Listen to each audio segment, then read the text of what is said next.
Olá a todos, meu nome é Tatiane Andrade, sou fisioterapeuta da ACAM RJ há um pouquinho mais de 10 anos.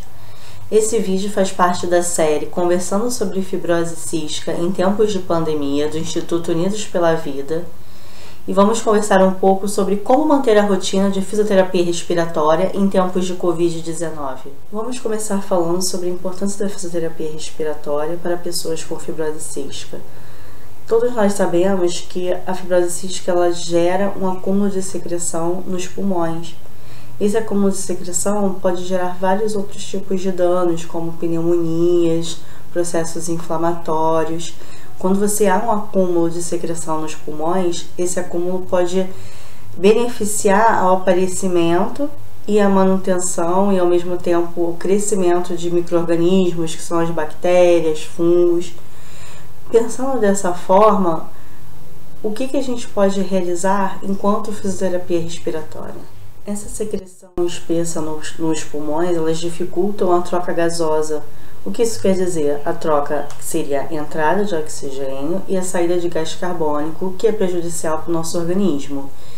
Dessa forma, os pacientes também eles possuem uma dificuldade de mobilizar essa secreção espessa, primeiro, porque a secreção fica mais retida e mais espessa, e segundo, porque em algumas pessoas com fibrose cística há uma diminuição do sistema mucociliar. O que é na fibrose cística? Esse mecanismo mucociliar ele é mais lento ou ineficaz, então a pessoa não consegue sozinha mobilizar, às vezes mobilizar esse muco e expectorar.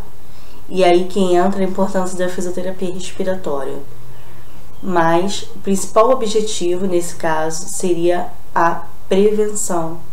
A fisioterapia respiratória ela atua mais fortemente de uma forma preventiva do que até mesmo curativa. Pensando dessa forma, quando você faz a fisioterapia respiratória de forma regular, você está prevenindo, primeiro, o acúmulo de secreções, segundo, que você possa obter deformidades torácicas, terceiro, o agravamento por conta de contaminações de bactérias.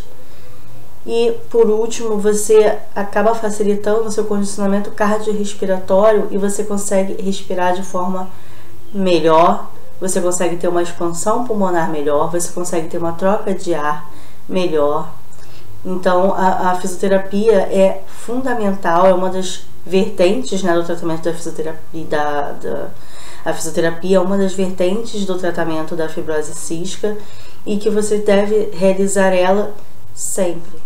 Nós, enquanto profissionais, sabemos o quanto é difícil para o paciente manter essa rotina, o quanto é doloroso, o quanto esse momento de isolamento está causando uma certa ansiedade por conta dos pais, porque eles deixaram de realizar fisioterapia com os profissionais, do seu cuidado, né, do seu atendimento. E assim, a primeira coisa que eu falo é os pais eles são responsáveis em uma parte pelo cuidado dos filhos, embora eles não sejam formados em fisioterapia. Então assim, não se culpem por não estar fazendo de forma adequada, por não estar entendendo a técnica. Pensando nas alterações pulmonares, então a gente vai ter que adequar, primeiro, os objetivos da fisioterapia respiratória com as técnicas.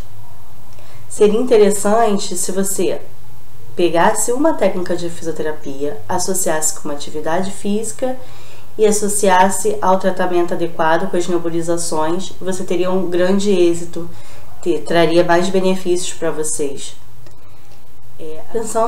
Pensando nos agravos da fibrose cística, o que uma sessão de fisioterapia deveria ter?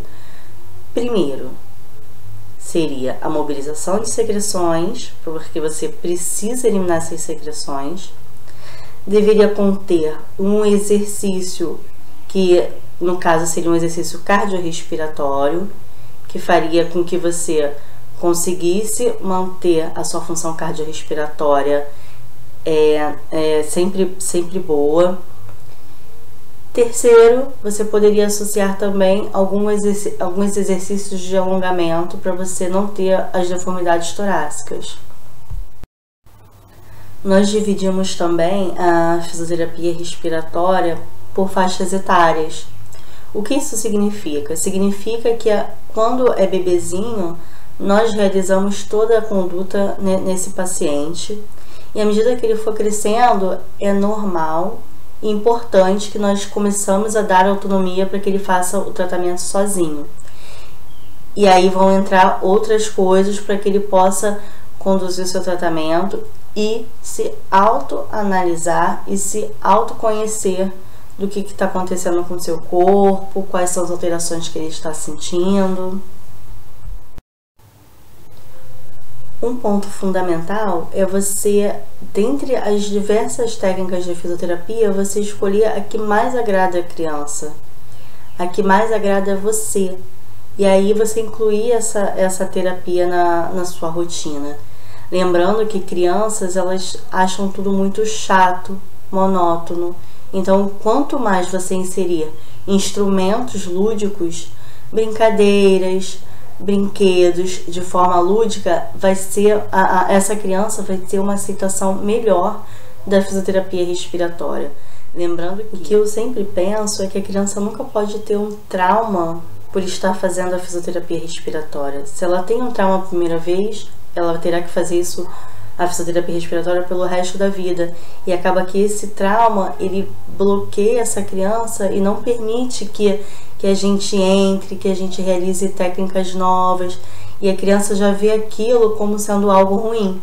Como, na verdade, a fisioterapia respiratória, ela é importante para a manutenção do quadro e para melhoria também, para evitar futuros agravos. E a criança às vezes não consegue entender porque ela já teve um momento traumático de fisioterapia, ou com algum profissional, ou durante a conduta mesmo, dentro de casa. Então, assim, quanto mais você colocar instrumentos que facilitem a comunicação com a criança, instrumentos que vão levar essa ludicidade para ela, seria melhor. Nesse momento de pandemia, né, que estamos todos em isolamento social, o que mais estão me perguntando, o que fazer? E aí vocês têm que evidenciar o que vocês faziam antes, o que o fisioterapeuta de vocês realizava antes com vocês, para vocês realizarem essa manutenção. Porque como nós não estamos realizando a avaliação de vocês, cada um vai ter uma conduta diferenciada. E aí, nesse momento, seria indicado se vocês pensassem no que era feito antes e continuar realizando esse tratamento em casa. Lembrando que agora, nesse momento, como vocês não conseguem ir até o profissional, vocês acabam tendo que gerar conhecimento e diante desse problema, vocês mesmos vão ter que gerir as condições de fazer nos filhos de vocês. E aí, assim, a fisioterapia, ela não atua sozinha, né? E aí você manter a rotina do seu tratamento medicamentoso juntamente com a fisioterapia é sempre o ideal. Por quê? Vamos pensar novamente. A secreção está espessa. Se eu tenho um bronco principal mais contraído, eu preciso primeiro fazer a minha bombinha, que seria o meu broncodilatador, ou a bombinha ou o broncodilatador por vias inalatórias, né? Quando você faz a solução para você inalar. Segundo passo, alguns pacientes, às vezes nem todos os pacientes fazem uso do Pulmozyme. Ele é um muco fluidificante. O que é isso? Ele torna o muco, que é espesso, mais fluido para o paciente conseguir soltar. Então, após o Pulmozyme, você dá sempre um intervalozinho de meia hora, e depois você começa a fazer as técnicas de fisioterapia respiratória, que mais lhe agrade, ou que você sabe fazer, e você faz a técnica de fisioterapia respiratória. O paciente que estiver realizando o antibiótico, né, que aí entra o coristin, entra a tobramicina ou qualquer outro antibiótico inalatório, ele deve ser sempre feito após você fazer a higienização brônquica. Por quê? Você imagina que o antibiótico seria para você diminuir a colonização bacteriana ou eliminar em alguns casos. E aí, quando você está com uma concentração grande de secreção, esse medicamento ele vai bater na secreção e você não vai conseguir ter eficiência no tratamento e eficiência na erradicação dessas bactérias. Então é importante que você realize, primeiramente, a bombinha. Em alguns pacientes os médicos indicam espaçador. Espaçador é uma câmara de ar que você vai conectar a bombinha e você vai ejetar a bombinha dentro da máscarazinha. Em alguns casos, as pessoas utilizam o espaçador de plástico. Não é contraindicado, embora tenham no mercado espaçadores melhores, como o de alumínio, porque eles não retêm muita medicação. E o pulmão acaba sendo melhor a deposição desse medicamento por conta dela ser de alumínio. Repetindo novamente a sequência, você vai fazer a bombinha com o espaçador. Logo após, você vai fazer a técnica de fisioterapia e aí a sessão pode durar de 40 a 1 hora, dependendo de cada criança. Eu entendo que crianças menores, bebezinhos, elas se estressam muito fácil. Então, elas se irritam, às vezes elas não conseguem permanecer naquela conduta o tempo inteiro. Então, depois da fisioterapia, você faz a nebulização com o medicamento antibiótico. E aí você finaliza essa conduta pela parte da manhã e pela parte da noite você vai ter novamente essa mesma etapa. Bombinha, após algumas pessoas elas fazem pulmozyme 2 vezes ao dia. Tem pessoas que substituem o pulmozyme da noite pela solução hipertônica salina. E após a hipertônica salina, você vai fazer novamente o antibiótico. Lembrando que a hipertônica salina, ele auxilia na higiene brônquica porque ela provoca tosse. Ela não substitui o pulmozyme em relação à fluidificação do muco. Ela vai fazer com que o mecanismo da tosse seja mais produtivo e o paciente consiga expectorar de uma forma mais efetiva. E com isso vai fazer a higiene brônquica dos pulmões, vai ter a higienização, né? A limpeza. E por fim, aí encerra o tratamento da noite. E à noite, após da solução hipertônica salina, o paciente irá fazer também algum exercício de higiene brônquica, de fisioterapia, e logo após fazer o antibiótico inalatório. Lembrando que para você fazer o antibiótico inalatório, é importante que seus pulmões estejam limpos, que você realize uma limpeza prévia desses pulmões para que o antibiótico haja e funcione da melhor forma para fazer essa descolonização bacteriana. Bom, quanto aos riscos dos familiares realizarem algumas técnicas de fisioterapia nos pacientes, há alguma contraindicação? Há algum risco? Eu digo que não. Embora vocês tenham sempre que ter algumas ressalvas quanto a algumas técnicas, ou para não dar muita pressão, ou vocês começarem a entender quais os limites daquele tórax daquela criança, para você não fazer uma técnica numa área errada, numa área que você não vai conseguir, ou então que você possa prejudicar a criança. E aí nós paramos para pensar de por que é importante os pais terem essa conscientização e terem essa educação da melhor técnica. Porque a fibrose cística você deve realizar a fisioterapia respiratória no mínimo 2 vezes ao dia. E isso para a família manter com profissional, seja profissional do serviço público, seja um profissional fisioterapeuta particular, você ter esse custo diariamente é inviável. Então, é importante também que todos os fisioterapeutas lá na associação nós realizamos sempre o trabalho educativo desses pais para que eles saibam minimamente o que fazer com seus filhos.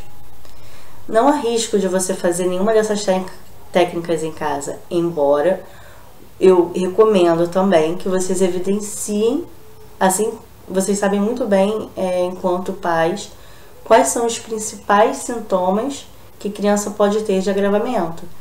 E aí vocês identificam rapidamente no filho de vocês. Isso é super importante. Se vocês estiverem realizando alguma técnica e vocês evidenciarem que a criança ou está com mais falta de ar, ou ficou com a boca um pouco diferenciada, com a boca roxeada, vocês devem parar a técnica imediatamente. Lembrando que a fisioterapia respiratória só deve ser realizada em casa, mediante você manter a conduta toda do tratamento. Por quê? Porque às vezes a criança ela tem um broncoespasmo que a mãe não consegue identificar. O broncoespasmo às vezes você identifica com um chiadinho no peito e alguns pais não conseguem identificar. E aí você faz algumas técnicas de fisioterapia respiratória que potencializam esse broncoespasmo. Quando você tem um broncoespasmo, que é a diminuição do calibre do brônquio, acaba com que a criança sente mais falta de ar. E a isso os pais devem ficar atentos. É muito importante que os pais identifiquem como a criança está antes e após a fisioterapia respiratória, até mesmo para passar para os profissionais dos centros de referência que irão identificar certamente se a criança teve uma piora, se é para fazer essa manutenção, se é para parar. Então, os pais eles devem ficar sempre atentos a qualquer alteração que a criança apresente durante a técnica de fisioterapia respiratória, antes e após. Então, quando nós falamos de técnicas de fisioterapia, vamos dividir por faixa etária, né? Quando são crianças menores, a gente potencializa mais os alongamentos, que eles podem ser realizados em bolas suíças. Se você não tem uma bola suíça, você pode improvisar com um rolo de lençol. Faz um rolo de lençol e coloca a criança. É importante também você, às vezes, associar com brinquedos para que ela consiga fazer aquele alongamento que você quer. Outra questão, a gente pode associar também as fases do desenvolvimento da criança, do desenvolvimento motor. Como é que acontece isso? Quando ela está engatinhando, você pode associar algumas posturas. Você pode associar posturas para você influenciar a ela a engatinhar, como algumas mães já fazem para potencializar essa fase do engatinhar. Você pode realizar e pode associar com técnicas de fisioterapia. E aí é importante que você utilize, como eu já falei anteriormente, brinquedos para a criança não perceber que ela está fazendo fisioterapia respiratória. Isso é o mais importante. Quando a criança não percebe e tem aquilo como uma brincadeira, e aí que você ganha. Aí que a criança consegue fazer aquilo que você quer sem ela perceber e você está tendo benefícios para o tratamento dela. Outra técnica que a gente utiliza muito em bebês é a técnica de drenagem postural. Como que é essa técnica? Novamente, se você não tem um colchonete que às vezes utiliza, você pode improvisar com o que você tiver em casa.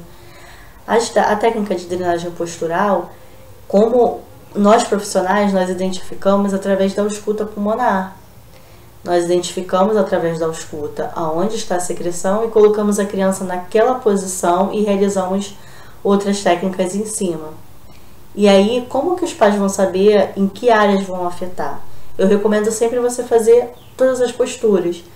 Como que são essas posturas? Geralmente a criança fica de cabeça para baixo, com os pés elevados, então ela vai ficar assim. A drenagem postural, geralmente você associa com outras técnicas como a tapotagem e a compressão, a vibrocompressão, né, que a gente chama. Então, assim, o que você pode usar para fazer a tapotagem em crianças menores, para que não danifique ou que os pais não apliquem uma força excessiva nesse tórax? Você pode associar ao bico de mamadeira de silicone e você bate nas regiões, na região anterior, no ápice, embaixo, no outro lado, e nas costas, em cima, embaixo e nas laterais. O que isso vai ser importante você fazer? Que ele vai conseguir fazer com que a secreção se desloque das periferias do pulmão para o centro e a criança consiga expectorar. Lembrando que essa fase a criança não consegue expectorar de forma efetiva para vocês evidenciarem, para vocês verem no cuspindo. Ela pode eliminar também nas fezes. E você fazendo essa técnica dessa forma, o muco consegue se desprender e a criança consegue ter o estímulo da tosse efetivamente. A outra questão que a gente pode associar à drenagem postural é você associar a um massageador. Esses massageadores mesmo que você consegue encontrar para fazer drenagem linfática, para fazer massagem, esses massageadores eles têm uma vibração. E essa vibração também pode ser benéfica para que o paciente desloque essa secreção e consiga expectorar.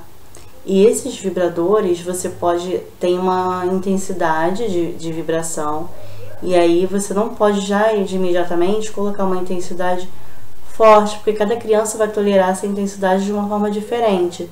Para os menorzinhos, então, para os bebês, você pode associar com uma flanelinha, uma toalhinha coloca e depois coloca o vibrador em algumas áreas. E aí a questão que mais me perguntam: quanto tempo dura cada manobra? A gente acredita que cada manobra você pode durar aí em torno de 20 minutos. Lembrando que você tem 4 partes na frente, 4 partes atrás e 2 nas laterais para você fazer. Então você pode associar colocando 5 minutos aplicando em cada região. A drenagem postural associada à tapotagem ou a vibração com um incentivador que seria o massageador. Quando você coloca o massageador em cima de algumas áreas, você deve permanecer com ele parado, que automaticamente ele vai fazer essa vibração no tórax da criança e você vai conseguir mobilizar. A outra técnica muito utilizada em bebês são os alongamentos. Nós realizamos alongamentos da parte anterior, da parte lateral e da parte do pescoço. Como que vai realizar esses alongamentos em bebezinhos? A mãe pode fazer isso inclusive quando ele estiver no colo, na posição lateral. Então ela pode alongar essa lateral do tórax da criança e aí ela pode se manter um pouquinho, conta os 30 segundos e solta. Pega para o outro lado, alonga, conta até 30 e solta. Alguns bebezinhos, por essa dificuldade respiratória às vezes que eles apresentam, pelas características pulmonares, eles apresentam o ombro mais elevado e anteriorizado. Então é importante que nós realizemos o alongamento da cadeia anterior e da musculatura do pescoço. Esses alongamentos você pode pegar e alongar o braço do bebê e volta. Conta até 30 para o outro lado e volta. Lembrando que uma das mãos você pode colocar no externo e a outra mão você vai levar o braço do bebê para trás. A mesma coisa no pescoço. Você vai alongar para um lado, conta até 30, depois puxa para o outro lado, conta até 30. Essas técnicas de alongamento vocês também podem realizar em crianças maiores. Os pacientes adultos também podem realizar essas técnicas, é indicado para você tirar esse desconforto respiratório, porque muitas das vezes há um acúmulo de secreção e aí faz com que você respire de forma curta, que vai sobrecarregar a musculatura respiratória do pescoço. Outra técnica. E voltando à ideia de associar sempre as técnicas de fisioterapia respiratória com o desenvolvimento do bebê, tem algumas técnicas que você já começa a identificar quando o bebê já começa a soprar. Você pode incentivar ele, que a gente às vezes incentiva muito a soprar a vela no aniversário, incentiva cada vez mais, soprar a vela, soprar bolinhas de sabão, soprar bolinhas de ping-pong para fazer campeonato. A criança pode ir soprando, tudo que for de sopro é importante para que a criança consiga mobilizar essa secreção e, ao mesmo tempo, fortalecer essa musculatura. Então, quais os objetivos da fisioterapia respiratória? Primeiro, mobilizar as secreções. Segundo, fortalecer a musculatura respiratória. Terceiro, melhorar o condicionamento cardiorrespiratório e prevenir deformidades torácicas. Pensando nos objetivos da fisioterapia, quando a criança já fica um pouco maior, você já consegue inserir nessa rotina equipamentos que são os incentivadores respiratórios que vão fazer o fortalecimento da musculatura respiratória, da musculatura expiratória. É o mais priorizado para pacientes com fibrose cística, porque você potencializa a musculatura responsável pela tosse. Os pacientes devem ter uma função muscular boa, uma força muscular boa para que eles consigam expectorar. Se você não trabalha essa musculatura, o paciente ele não tem uma tosse produtiva. Ele pode até tossir, mas não quer dizer que aquela tosse tenha capacidade de mobilizar aquela secreção dentro do pulmão. Então você precisa fazer, além de técnicas de mobilização de secreção, como eu já falei anteriormente, drenagem postural, tapotagem, vibração. Você também associa a incentivadores respiratórios quando a criança já começa a entender. Isso a partir dos 3 anos de idade, você já consegue fazer atividades lúdicas com a criança de sopro, para que ela comece a se conscientizar o que é puxar o ar e o que é soprar. Na fase dos 4 anos é a fase que você já começa a trocar a máscara do nebulizador pelo bucal. E aí você começa esse treino da máscara, tirando a máscara aos pouquinhos e incentivando a criança a usar o bucal. Nesse momento, é importante que você esteja ao lado da criança, você tampe o nariz da criança para evitar que ela puxe o ar pelo nariz e puxe apenas pela boca, que seria o adequado para fazer nebulização. E aí vão entrar os incentivadores respiratórios para fazer esse fortalecimento, para auxiliar nesse fortalecimento. Por exemplo, nós temos como incentivadores respiratórios, nós temos o shaker, o flutter. Você pode fazer diversos exercícios com a criança de fortalecimento. Você pode soprar uma garrafa com água, que a gente chama de selo d'água. Você pode fazer a técnica do selo d'água. O selo d'água, você pega uma garrafa com canudo não fino, um canudo meio um pouco mais grossinho. Algumas pessoas utilizam mangueiras de água, cortam um pedaço da mangueira de água, encaixa no copo e aí você consegue ter uma pressão positiva. E daí nós temos vários outros e vários modelos que estão saindo atualmente no mercado. E aí a pessoa, no caso a pessoa com fibrose cística e a criança, ele vai se adequar à melhor técnica.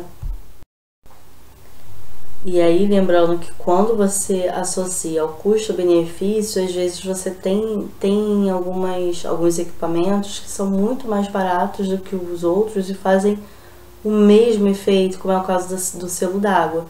Você pode pegar um coletor de urinas, por exemplo, vende em lojas de materiais médicos, um coletor de urinas e transformar ele num selo d'água.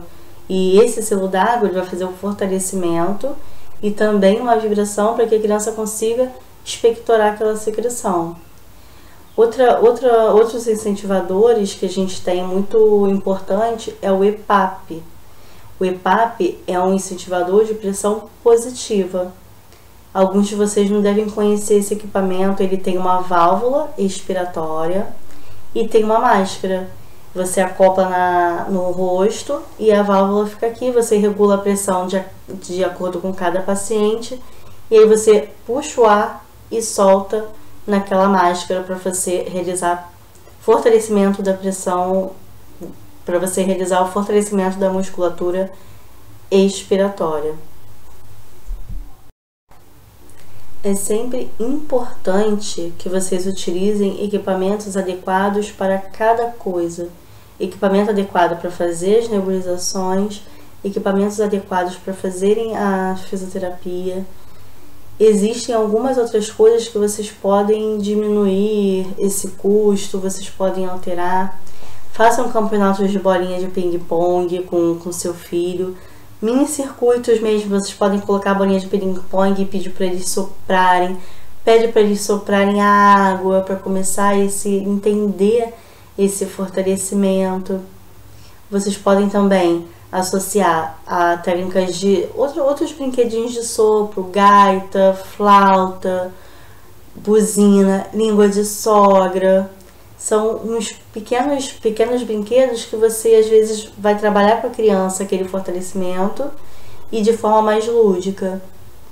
E aí, quando você começa a perceber que a criança já tem essa autonomia para fazer esse tratamento, essa parte da fisioterapia, que primeiro você fez a técnica de mobilização, depois você utilizou algum incentivador respiratório para você fazer o fortalecimento, e aí você pode associar esse fortalecimento logo após, você pode associar com alguma atividade física mesmo, deixar a criança, ou a criança pode pular a corda, ou a criança pode pular no pula-pula. Até mesmo essas técnicas, elas acabam mobilizando também um pouco da secreção e faz com que a criança tenha um melhor condicionamento cardiorrespiratório. Você pode fazer os fortalecimentos também da musculatura esquelética, pode fazer exercícios. Claro que cada criança vai ter uma recomendação diferente de acordo com o seu peso, para que não perca peso durante aquela atividade, mas é fundamental que toda sequência de fisioterapia com um objetivo claro e que você tenha esse ganho de mobilização de secreção, força muscular respiratória e condicionamento cardiorrespiratório. Você melhorando esses 3 pontos, você consegue ganhar muito mais em função pulmonar. Além disso, pensando na descolonização bacteriana, ainda mais nesse período de pandemia, é extremamente importante redobrar os cuidados com a higienização desses equipamentos, com a higienização do local onde as crianças vivem, com os brinquedos, com você chegar em casa, deixar o sapato na porta, não levar coisas da rua para casa, higienizar bem os alimentos da criança. É importante também que a criança redobre os cuidados com a alimentação e importante que todos os equipamentos dela sejam higienizados de forma adequada. Eu vou passar rapidamente a higienização de cada equipamento. Vamos na sequência da fisioterapia, na sequência da rotina de tratamento. Primeiro, espaçador.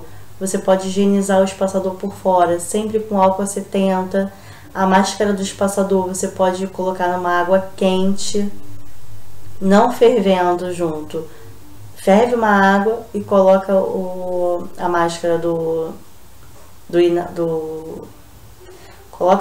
a máscara do espaçador numa água fervendo. Depois, como você vai fazer a sequência medicamentosa, você vai utilizar o nebulizador para fazer a nebulização do Pulmozyme.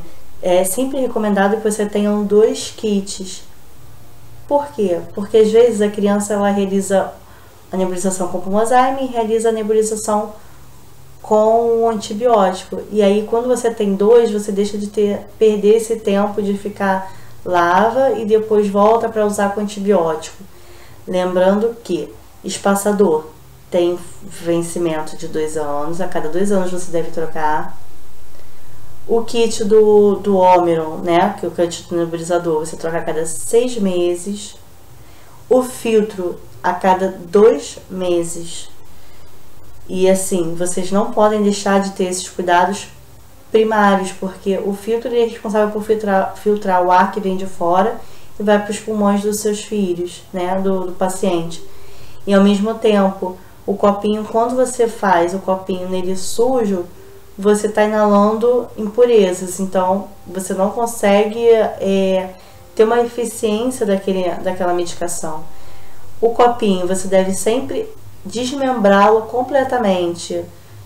Desmembrá-lo, você solda todas as pecinhas dele. Esse nebulizador da Omeron, o copinho dele vem com uma pecinha azul de silicone. Essa pecinha, com o tempo, ela vai deformando, ou às vezes, em alguns casos, ela faz com que a validade desse copinho diminua de 6 meses, porque ela entope e faz com que não saia a fumacinha. Isso é super importante vocês evidenciarem se a fumacinha está saindo na pressão adequada, se está saindo certo, porque às vezes tem uma névoa muito pouca. Será que essa névoa está saindo de forma correta, se está sendo efetiva para o paciente? Então, se você puder sempre realizar essa higienização, isso vai facilitar muito. E aí o copinho terminou de fazer a nebulização, você vai desmembrar o copinho, vai pegar uma água fervendo, vai colocar todos esses equipamentos imersos.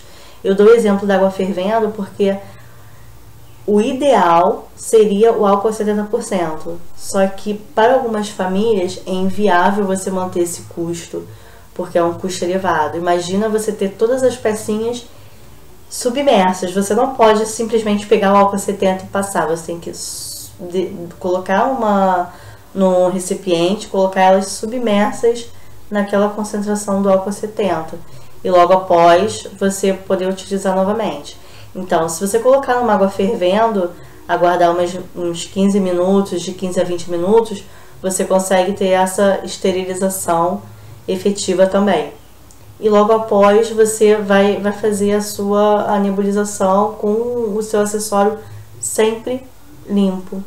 E aí as pessoas esquecem que tem um nebulizador que a gente chama de nebulizador comum, que é o nebulizador caso você precise fazer o nebulizador da salina, da solução hipertônica salina, e quando você faz nebulização apenas com soro, ou aqueles pacientes que fazem broncodilatador líquido, você tem que utilizar o nebulizador comum.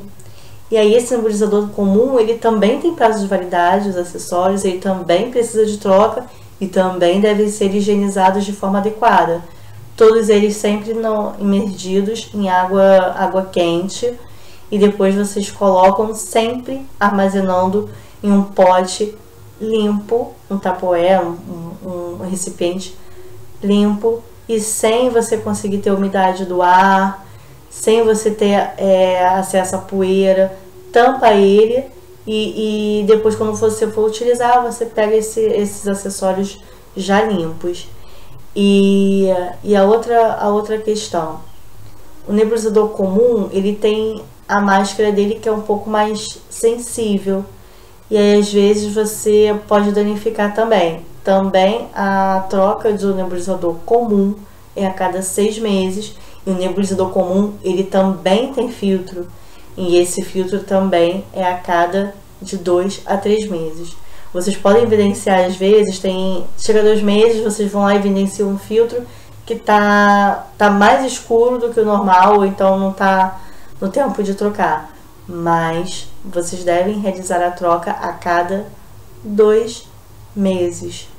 Quando você manter essa rotina toda de forma adequada, vocês vão identificar que a contaminação bacteriana, ela pode não surgir ou pode diminuir. Então, todos esses cuidados preventivos que a fisioterapia respiratória promove, só vai ter ganho para vocês. E lembrando sempre, não se culpem porque vocês não são profissionais. Peçam socorro, peçam ajuda. Vocês contam com uma gama de profissionais de fibrose cística no Brasil, pelo Brasil.